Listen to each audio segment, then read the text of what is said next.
6 players to pick up this week, starting with Ben Rice, who just appeared in his 10th game behind the plate. Gives him eligibility at catcher in a lot of fantasy leagues. His production might not have stood out at first base, but it certainly does at catcher, where he's 3rd in WRC plus, 4th in homers. He has to be rostered everywhere where he's eligible at the position.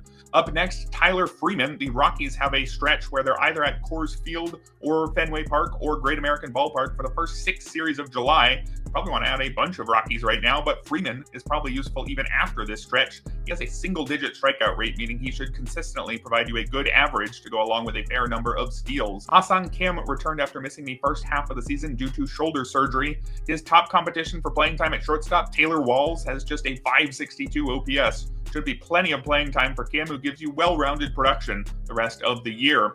On the mound, I'd look to add Shien, who looks like he'll be recalled this Saturday.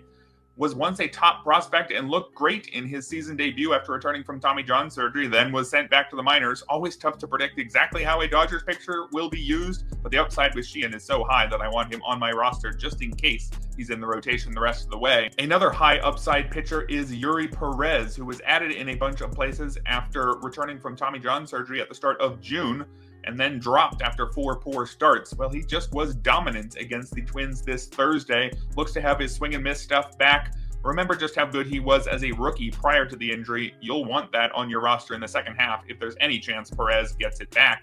And finally, Ronnie Henriquez, another Marlin, has recorded the Marlins' last 3 saves. Looks like a real closer, unlike Calvin Fauché, who struck out just 21% of batters and had a .431 ERA.